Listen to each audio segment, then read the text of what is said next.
The epic battle between Ram and Ravan is not just a mythological tale. It is a timeless lesson on righteousness, devotion, and the consequences of arrogance. It symbolizes the eternal struggle between good and evil, dharma and adharma. Ravan, though powerful and learnt, was blinded by pride. This story teaches us that no matter how mighty one may be, those who follow the path of ego and injustice are destined to fall. The conflict between Ram and Ravan did not begin on the battlefield. It was born from arrogance, lust, and the misuse of power. Ravan was not an ordinary king. He was a mighty ruler of Lanka, a scholar, a devotee of Lord Shiva, and a man who had attained great boons through his penance. He had conquered many lands, defeated powerful beings, and ruled over a golden kingdom. His knowledge of scriptures was vast, and his command over mystical powers was unparalleled. However, despite his wisdom and strength, one fatal flaw led to his downfall: his uncontrollable desires and overwhelming pride. Ravan's arrogance grew to such an extent that he believed he was invincible. He considered himself superior to all, including the gods, sages, and even fate itself. He had little regard for dharma, righteousness, and often acted impulsively to satisfy his desires. He assumed that his power could shield him from the consequences of his actions. This arrogance ultimately led him to commit a grave mistake, one that sealed his destiny. The turning point in Ravan's life came when he learnt about Sita, the wife of Lord Ram. Sita was the epitome of grace, virtue, and beauty. She was not just a queen, but a symbol of purity and devotion. When Ravan's sister Shurpanakha was humiliated and attacked by Ram and Lakshman for her inappropriate advances, she ran to Ravan and filled his ears with words of vengeance. She described Sita's unparalleled beauty, provoking Ravan's desire. Instead of correcting his sister's misguided rage, Ravan allowed his ego and lust to take control. Determined to possess Sita, Ravan devised a deceptive plan. He knew that Ram and Lakshman were living in exile in the forest, adhering to their dharma, and that Sita remained unguarded when they were away. Disguising himself as a humble sage, he approached Sita's hut in the forest of Panchavati. With cunning words and deceptive humility, he tricked Sita into stepping out of the protective boundary, Lakshman Rekha, drawn by Lakshman. The moment she crossed the line, Ravan revealed his true form, abducted her, and took her to Lanka. Sita's abduction was not merely the kidnapping of a woman. It was an attack on Dharma itself. It was an act of extreme arrogance, where Ravan believed that his power would protect him from any consequences. He did not consider that by taking Sita, he had invited his own destruction. He underestimated Ram's strength, devotion, and divine nature. He failed to see that this single action would lead to a war that would end his reign, his pride, and his very existence. This event marks the beginning of the great war between Ram and Ravan. It teaches us that no matter how powerful a person is, when arrogance blinds them and makes them act against righteousness, their downfall is inevitable. Ravan had everything: wealth, power, and knowledge. But his inability to control his desires and ego led him toward destruction. Sita, on the other hand, became a symbol of patience, dignity, and unwavering faith. Though held captive in Lanka, she never submitted to Ravan's will, proving that true strength lies in character, not just physical power. Meanwhile, Ram, embodying Dharma, did not act out of rage. Instead, he carefully prepared for the battle, seeking alliances and strategizing, showing that righteousness is not just about fighting, but about standing firm in truth and justice. Thus, the abduction of Sita was more than just a moment in history. It was the spark that ignited a cosmic battle between good and evil, reminding the world that arrogance and unchecked desires always lead to destruction. The story of Ram and Ravan is filled with mighty warriors, powerful kings, and divine beings, but among them one figure stands out as the embodiment of devotion, strength, and unwavering loyalty: Hanuman. His role in Ram's quest to rescue Sita was not just that of a warrior, it was that of a selfless servant who placed duty and love above all else. Hanuman's actions proved that true strength is not just physical but comes from devotion, faith, and unshakable sense of purpose. Hanuman was born to Anjana and was blessed by the wind god Vayu with immense strength, speed, and agility. He was not an ordinary being. He possessed supernatural abilities, capable of flying across vast distances, changing his size at will, and displaying unparalleled courage. However, what made Hanuman truly great was not just his physical prowess, but his deep devotion to Ram. For him, Ram was not just a prince or a king, Ram was his very existence, his reason for being. This devotion gave Hanuman extraordinary power, allowing him to achieve feats that no ordinary being could. When Sita was abducted by Ravan and taken to Lanka, Ram was heartbroken but determined to find her. It was during this time that Hanuman emerged as the key figure in the mission to locate and communicate with Sita. As a loyal follower of Sugriva, the king of the Vanaras, monkey kingdom, Hanuman pledged his allegiance to Ram and vowed to serve him with all his might. This marked the beginning of Hanuman's legendary journey, a journey that would prove the boundless power of faith and devotion. The search for Sita led Hanuman and his companions to the southern coast of India, where they stood before the vast ocean separating them from Lanka. While others doubted the possibility of crossing such an immense distance, Hanuman, fueled by his devotion, realized his true potential. Inspired by Jambavan's words, he grew to an enormous size and with a mighty leap soared across the ocean, defying the limits of the physical world. This moment was not just about physical strength, it was a testament to how devotion can unlock one's true power, overcoming obstacles that seem impossible. Upon reaching Lanka, Hanuman shrunk himself to the size of a tiny creature and stealthily entered Ravan's grand palace. With intelligence and patience, he searched every corner of Lanka until he finally found Sita in the Ashokvatika, a beautiful but heavily guarded garden. What Hanuman saw there broke his heart. Sita, frail but resolute, surrounded by Ravan's demonesses, steadfast in her refusal to submit to the demon king. Her unwavering faith in Ram mirrored Hanuman's own devotion. When Hanuman revealed himself to Sita, he did not do so with pride or arrogance, but with humility and respect. He presented Ram's ring as proof of his authenticity, reassuring her that Ram was coming to rescue her. At that moment, Hanuman became more than just a messenger. He became a symbol of hope and courage.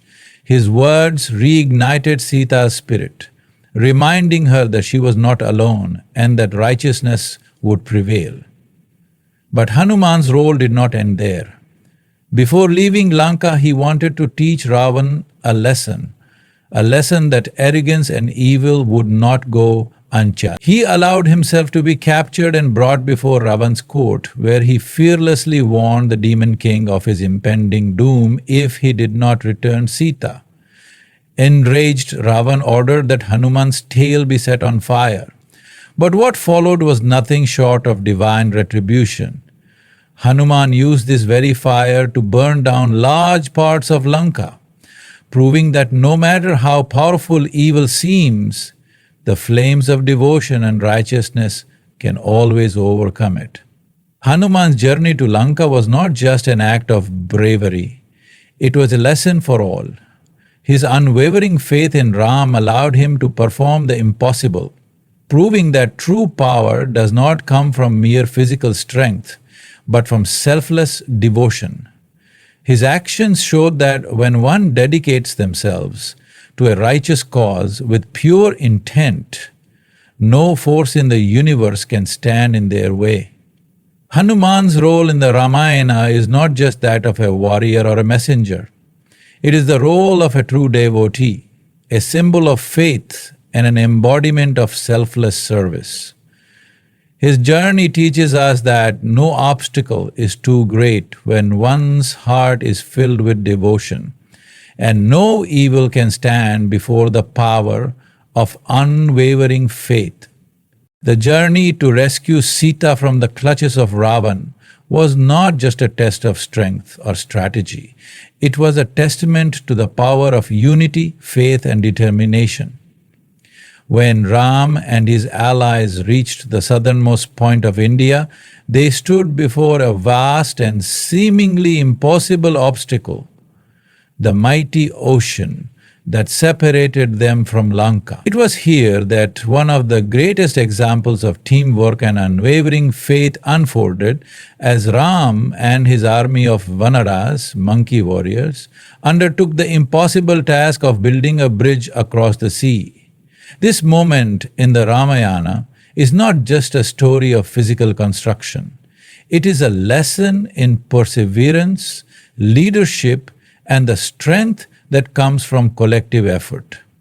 No single individual, no matter how powerful, can accomplish great feats alone. True success lies in uniting people towards a shared goal, inspiring them to believe in their potential and working together to overcome even the most insurmountable obstacles. As Ram stood before the ocean, he knew that time was running out. Sita was still in Lanka, and Ravan's arrogance grew with each passing moment. But the ocean was vast, and even with the might of his army, crossing it seemed impossible. Many of the Vanas, despite their loyalty to Ram, doubted whether they could reach Lanka. The challenge ahead seemed too great. But Ram, ever the embodiment of Dharma and wisdom, knew that obstacles are not meant to break one's spirit but to test one's determination. In his devotion and humility, Ram did not immediately resort to force. Instead, he first prayed to the ocean god, requesting passage. For 3 days he meditated and pleaded, showing that true strength lies in patience and respect for nature. However, when the ocean god did not respond, Ram demonstrated that righteousness also requires decisive action.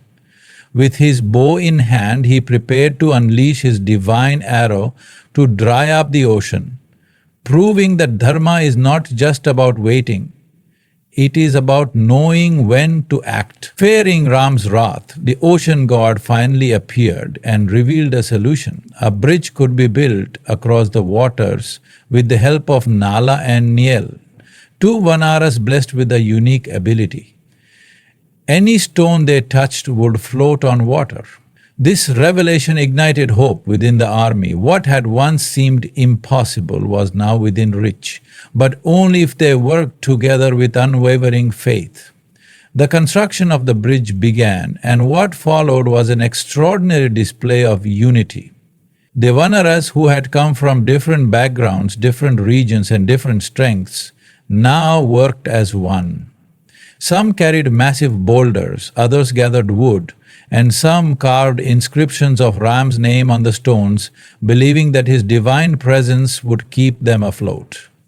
With each passing day, the bridge extended further into the sea, proving that when individuals put aside their differences and focus on a shared goal, miracles happen. The symbolism of this bridge goes beyond its physical construction. It represents how faith can carry people across life's toughest challenges. It teaches that teamwork and unity are the greatest forces in overcoming adversity. Each stone laid on the bridge was a testament to belief each Vanara's effort a lesson in selflessness.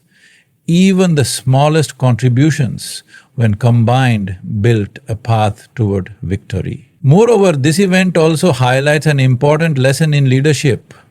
Ram did not simply command his army, he inspired them. He did not force his followers to work, he gave them a purpose. A true leader does not just stand above his people, he walks with them, encourages them, and empowers them. The bridge was not just built with stones, it was built with faith, devotion, and the strength of many hearts beating as one. As the bridge stretched across the mighty ocean, it became a symbol of how perseverance and unity can conquer even the most impossible odds.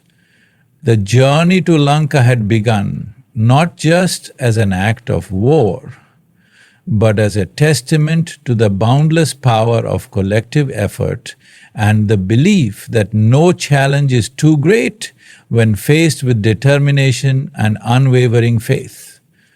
The battle between Ram and Ravan was not just a war of weapons, it was a war of principles, of righteousness versus arrogance, of Dharma versus adhamma. It was a cosmic confrontation that symbolized the eternal struggle between good and evil, justice and oppression, humility and pride. This was not merely a fight for the rescue of Sita. It was a battle to restore balance in the world, to prove that no matter how powerful darkness becomes, it can never overcome the light of righteousness. As Ram and his army crossed the bridge to Lanka, the air was thick with anticipation. The Vanaras, though not warriors by birth, had been transformed by their devotion to Ram. They were no longer just a band of monkeys, they were an army driven by purpose, faith, and the belief that their fight was for a just cause. On the other side stood Ravan's massive demon army, trained in the art of war, possessing dark magical powers, and commanded by a ruler who had conquered even the heavens. It was a battle that seemed uneven at first glance. A force of divine warriors versus an empire of ruthless asuras. Before the battle began, Ram, true to his nature, gave Ravan a final chance to surrender. He sent a messenger to Lanka's palace, offering Ravan a way to avoid destruction, return Sita with dignity, accept his wrongdoing, and seek forgiveness. But Ravan, blinded by arrogance, laughed at the offer. He considered Ram just a mere human, unworthy of his concern. He believed that his power, his kingdom, and his might would crush Ram and his army. What Ravan failed to realize was that his greatest weakness was not his enemies, but his own inflated ego. And so the battle began. The earth trembled under the clash of mighty warriors. The sky was filled with the sounds of conch shells and war cries. The Vanaras, though outnumbered, fought with unmatched courage. Hanuman, Angada, Sugriva and countless others displayed extraordinary bravery, proving that true warriors are not defined by size or lineage but by their devotion and determination. Ravan's brothers and sons, some of the most formidable warriors in Lanka, entered the battlefield. Indrajit, Ravan's son, was a master of illusion and sorcery. He unleashed his terrifying powers, raining down invisible arrows that struck Ram and Lakshman with deadly precision.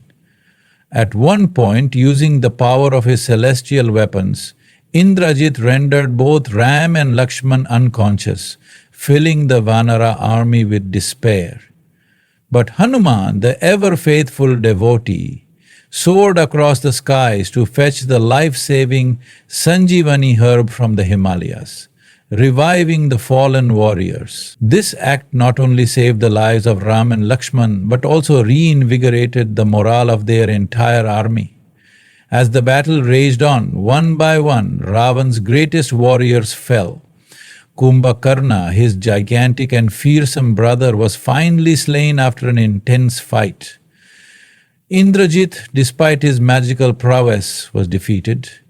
When Lakshman, guided by Ram's wisdom, countered his illusions and struck him down, the mighty army of Lanka, once thought to be invincible, crumbled under the weight of Ram's divine strategy and the unwavering spirit of his followers. Finally, the moment arrived when Ram and Ravan faced each other in single combat. It was a battle of celestial proportions. Two warriors with unmatched strength, divine weapons, and unshakable resolve. Ravan, wielding his 10 heads and 20 arms, fought with all his might, summoning the most powerful astras, divine weapons, in his arsenal. He launched attacks that could shake the heavens, yet Ram stood firm, countering each strike with precision and wisdom. The fight between Ram and Ravan was not just physical, it was a battle of ideologies. Ravan fought for his ego, his pride, and his refusal to accept his mistakes. Ram fought for justice, for Dharma, and for the protection of the innocent. Each arrow they released was more than just a weapon. It carried the weight of their beliefs. As the battle continued, Ravan's arrogance began to crack. He realized that no matter how many weapons he unleashed, no matter how much power he displayed, he could not break Ram's resolve. The forces of Dharma cannot be shaken by brute strength alone. With each passing moment, Ravan's downfall drew closer, not just because of Ram's skill, but because his own actions had led him to this fate. The war between Ram and Ravan was not just a tale of heroism, it was a lesson for all time. It demonstrated that power without righteousness is hollow, that ego without wisdom leads to destruction, and that no force, no matter how great, can stand against the might of truth and virtue. The moment of Ravan's downfall was not just the end of a tyrant, but the culmination of a battle between righteousness and arrogance. His fall was inevitable, not because of Ram's strength alone, but because of his own refusal to accept the truth. Ravan, despite his wisdom, his power, and his devotion to Lord Shiva, was blinded by his pride. He had convinced himself that he was invincible, that his kingdom of Lanka was untouchable, and that his desires were above morality. His defeat was a lesson to the world, a lesson that no matter how powerful one becomes, arrogance and injustice will always lead to destruction. The battle had raged on for days, and Lanka, once a city of gold, now stood covered in the dust of war. The mighty warriors of Ravan's army had fallen. His sons and generals, one by one, had been defeated. His brother Kumbhakarna, who fought with immense strength, had perished. Even Indrajit, the master of illusion and one of the greatest warriors Lanka had ever seen, had been slain by Lakshman. The once mighty demon empire was now crumbling, and yet Ravan refused to surrender. He stood alone, but his arrogance would not allow him to accept defeat. Finally, the decisive battle between Ram and Ravan reached its climax. Ravan, with his 10 heads and 20 arms, was a terrifying sight. Wielding celestial weapons that could shake the heavens, he had been granted a boon that made him nearly invincible. He could not be slain by gods, demons, or any celestial being. He had performed intense penance for thousands of years to gain his powers. And yet, despite all of this, he stood before a mere mortal, a prince of Ayodhya, who was ready to strike him down. Ram, ever the embodiment of Dharma, did not take this battle lightly. He did not fight out of hatred or vengeance, but out of duty. His arrows struck Ravan with precision, yet the demon king refused to fall. Every time a head was severed, another grew in its place. No matter how many arrows pierced his body, Ravan continued to fight, fueled by his rage and stubbornness. The battle seemed unending, and even the gods who watched from above wondered how Ram would defeat this seemingly immortal adversary. It was at this moment that Vibhishan, Ravan's own brother, revealed the secret of his invincibility. Unlike Ravan, Vibhishan had chosen the path of righteousness.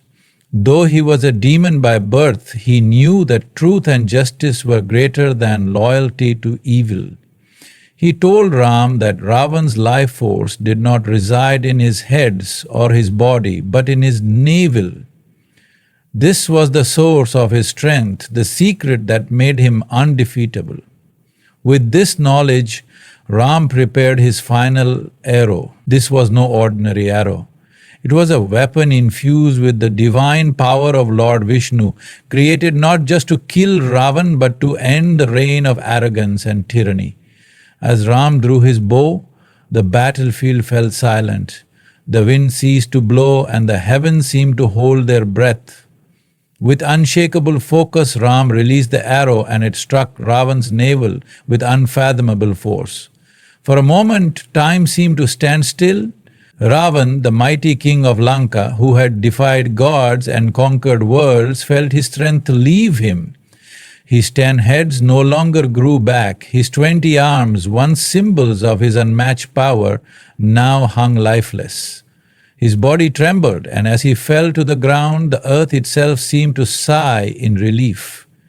The great demon king, who had ruled with arrogance, had finally met his end. But what makes this moment truly powerful is what followed. Ram did not celebrate his victory with joy or arrogance. He did not humiliate Ravan in his final moments. Instead, he showed the utmost respect. He instructed his army to treat Ravan's body with honor, for despite his faults, Ravan had been a great scholar, a mighty warrior, and a devout follower of Lord Shiva. He had fallen not because of a lack of strength, but because of his own ego and unchecked desires. Ram's actions in this moment revealed the ultimate truth of Dharma, that true victory is not in destruction but in upholding righteousness. He did not take pleasure in Ravan's death because he understood that even the strongest can fall when consumed by pride. The fall of Ravan was not just the end of a war, it was the triumph of humility over arrogance, of righteousness over selfish desires. It was a reminder that power, when used for personal gain and without wisdom, leads to downfall. No kingdom, no wealth, and no strength can protect one who walks the path of Dharma. The war had ended. Ravan, the mighty king of Lanka, had fallen. His golden city, once a symbol of power and arrogance, now lay in ruins. The battlefield was silent except for the weary breaths of warriors who had fought for justice. The Vanaras, who had once feared the impossible, now stood victorious. Their unwavering faith in Ram justified. The gods in the heavens rejoiced, and nature itself seemed to restore balance. Yet, amidst the celebrations and relief, one question remained unanswered. Sita, the very reason for this great war, was still in Lanka. She had endured months of captivity in Ashok Vatika, the garden where Ravan had kept her imprisoned, tempting her, threatening her, and trying to break her resolve. But Sita had remained unshaken, holding on to her faith in Ram, trusting that he would come for her.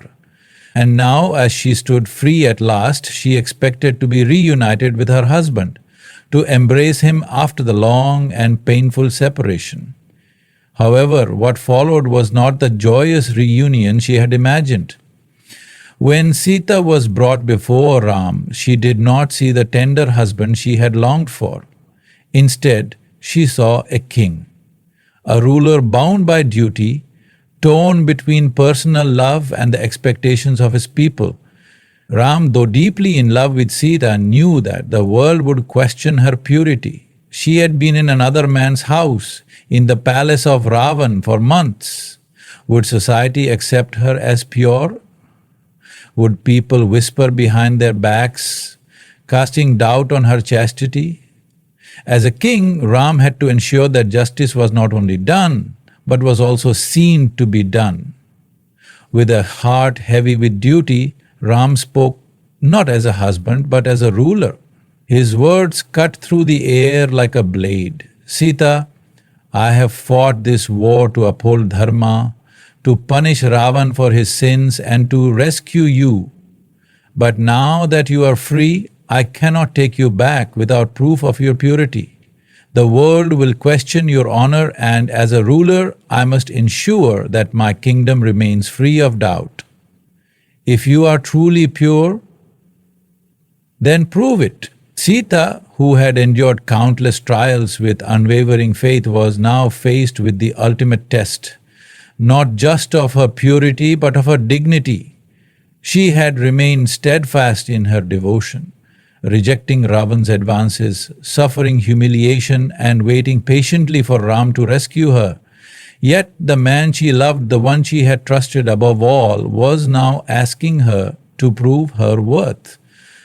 Her heart ached, but she was no ordinary woman. She was a queen, a symbol of righteousness, and a woman who would not let her honor be dictated by others. With unshakable resolve, Sita made a decision that would go down in history as one of the greatest demonstrations of self-respect and divine purity. She turned to Lakshman and commanded him to prepare a funeral pyre. The entire army, the Vanaras, and even the gods who watched from above gasped in shock. What was she about to do? Was she choosing death over dishonor? Lakshman, with tears in his eyes, obeyed her command. A great fire was lit, its flames roaring high into the sky. The heat was unbearable, the sight terrifying, but Sita, with unwavering grace, stepped forward. She raised her hands to the heavens and spoke words that would echo through time. If I have been pure in thought, word, and deed, if I have been faithful to Ram with every breath of my being, then let these flames do me no harm. Let Agni, the god of fire, be my witness. With that, she walked into the fire. The entire battlefield held its breath. The flames rose around her, consuming her form, yet she did not scream, she did not flinch. Instead, she stood in the heart of the inferno, untouched, her sari unburned, her skin unharmed. The fire, instead of consuming her, bowed to her purity, recognizing the truth of her words. And then, from within the flames, Agni himself appeared. The god of fire emerged, carrying Sita in his divine embrace. He turned to Ram and proclaimed, "O Ram, your wife is pure. She has not once strayed from the path of Dharma. She is as sinless as the sacred river, as pure as the lotus untouched by the mud. You have doubted her without cause. Take her back, for she is worthy." At that moment, Ram's heart broke. He had never truly doubted Sita. His love for her was as deep as the ocean, but as a king, he had been bound by duty. Now, with Agni himself bearing witness, there was no question left to answer. He rushed forward and embraced Sita, his soul filled with both relief and sorrow. This trial, known as Sita's Agni Pariksha, trial by fire, was more than just a test of purity. It was a testament to the strength of a woman's dignity. Sita proved that a woman does not need the validation of society to define her worth. She showed that true strength is not in physical power but in unwavering faith, self-respect, and the courage to stand up for one's honor. Even today, the Agni Pariksha remains one of the most debated and powerful moments in the Ramayana. Some see it as a harsh test, an unfair demand on a woman who had already suffered so much. Others see it as a divine act proving the incorruptibility of Sita's character. But above all, it is a lesson that purity is not just about the body, but about the soul. It is a lesson that even in the face of doubt, truth will always prevail. Sita's trial by fire was not just for Ram, not just for the people of Ayodhya, but for the entire world. She became an eternal symbol of faith, honor, and the power of righteousness. And though she passed the test and was accepted by Ram, her journey was far from over. The story of Sita did not end in Lanka. Her trials were not yet complete. The story of Ram and Ravan is not just an ancient tale, it is a reflection of the eternal battle between righteousness and arrogance, love and ego, duty and desire. It is a story that continues to guide humanity, reminding us that power without virtue leads to downfall, and that true strength lies not in conquest but in righteousness. Ram's victory was not just the triumph of a warrior, it was the triumph of Dharma. His journey, filled with sacrifice and unwavering devotion to truth, teaches us that leadership is not about personal gain, but about the welfare of all. Even in the face of adversity, Ram never strayed from his values, proving that righteousness will always stand the test of time. Ravan's fall, on the other hand, is a cautionary tale about unchecked arrogance. He was a man of great knowledge, a scholar, a devotee of Lord Shiva, yet his pride became his greatest enemy. He refused to listen to wisdom, ignored the warnings of those who loved him, and believed himself to be above morality. His story teaches us that no matter how powerful one becomes, if arrogance replaces humility, downfall is inevitable. And then there is Sita, the embodiment of grace and dignity, who showed that a woman's strength is not just in patience but in unwavering self-respect. She endured pain, humiliation, and the ultimate test, but she never wavered in her faith. She proved that purity is not defined by circumstance, but by character, and that a woman's worth is not determined by the doubts of society, but by the truth of her soul. As the story of Ram, Ravan and Sita continues to be told across generations, it serves as a mirror to our own lives.